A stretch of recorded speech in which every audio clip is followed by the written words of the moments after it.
Hello, good morning, praise Lord. இன்றைக்கு உங்களை பார்க்க ரொம்ப சந்தோஷம். கர்த்தர் நல்லவர், வார்த்தையில் உண்மை உள்ளவர். அவர் வார்த்தை என்றும் மாறாது. வானமும் பூமியும் மாறி போகும், ஒழிந்து போகும். ஆனால் தேவனுடைய வார்த்தை ஒழிந்தே போகாது. யாரும் அதை அழிக்கவும் முடியாது. இன்றைக்கும் அழியாத தேவனுடைய வார்த்தை உங்களை வழி நடத்தி செல்லும். லூக்கா 1:18 வசனத்தில் இப்படி படிக்கிறோம். அப்பொழுது சகரியா தேவ தூதனை நோக்கி, இதை நான் எதினால் அறிவேன்? நான் கிழவனாயிருக்கிறேன், என் மனைவியும் வயது சென்றவளாய் இருக்கிறாளே என்றான். நம்ப முடியவில்லை. நம்ப முடியாத காரியங்களை தேவன் நம்முடைய வாழ்க்கையில செய்வார். தேவதூதன் தோன்றி சகரியாவுக்கும் அவன் மனைவிக்கும் குடும்பத்திற்கும் செய்ய போகிற காரியத்தை அவன் அறிவிக்கிறான். ஆனால் சகரியாவால இந்த காரியத்தை நம்ப முடியவில்லை. அவன் சொல்லுகிற காரியத்தை பாருங்க. நான் கிழவனாயிருக்கிறேன், என் மனைவி வயது சென்றவளாக இருக்கிறான். இதுதான் காரணம். இந்த காரணத்தினால நீங்க சொல்றது என்னால நம்ப முடியலன்னு சொல்லி தேவதூதன்ட்டே சகரியா சொல்லுகிறான். நான் கிழவனாயிருக்கிறேன், மனைவி வயது சென்றவள்ன்றதுக்கு என்ன அர்த்தம்னா, நான் யாரு, என் மனைவி யாரு, எப்படிப்பட்ட நிலைமையில் இருக்கிறோம், எங்களை நல்லா தெரிஞ்சவங்களுக்கு தெரியும் ஆண்டவர் சொல்லுகிற இந்த காரியம் எப்படி நடக்கும் நடக்காது அப்படின்ற அந்த நம்ப முடியல அந்த அவநம்பிக்கையை தான் அவன் வெளிப்படுத்துகிறான். நம்முடைய வாழ்க்கையிலும் பல நேரங்கள் அப்படித்தான்.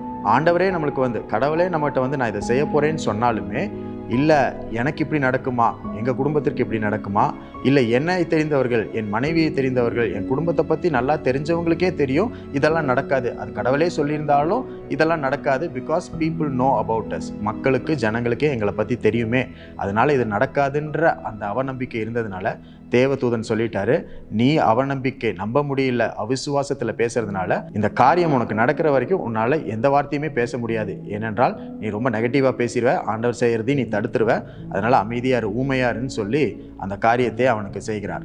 இன்றைக்கும் உங்களுக்கும் எனக்கும் ஆண்டவர் அதான் சொல்கிறார். கர்த்தர் செய்கிற காரியம் நம்ப முடியவில்லை அப்படின்னு சொல்ற மாதிரி தான் தேவன் செய்வார். நமக்கும் நம்ப முடியாது, நம்மை சுற்றி இருக்கிறவங்களுக்கும் நம்ப முடியாது, நம்மை பற்றி நல்லா தெரிந்திருக்கிறவங்களுக்கும் அறிந்திருக்கிறவங்களுக்குமே இது நம்ப முடியாத காரியமாக தான் இருக்கும்.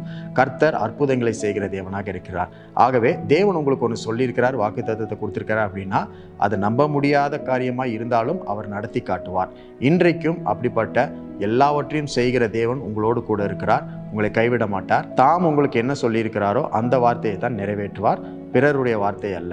ஆகவே தேவனுடைய வார்த்தையை பிடித்துக் கொள்ளுங்கள். வானம் பூமி மாறும், ஒழிந்து போகும். நம்மை சுற்றி இருக்க ஜனங்களால் நம்ப முடியாத காரியங்களாக இருக்கலாம், ஆனால் தேவன் நம்மை கொண்டு நமக்கு செய்கிற காரியம் பெரிதாக இருக்கும். இன்றைக்கும் இந்த வார்த்தையை பிடித்துக் கொள்ளுங்கள். இந்த வார்த்தையினால் தேவன் உங்களை ஆசீர்வதிப்பார்.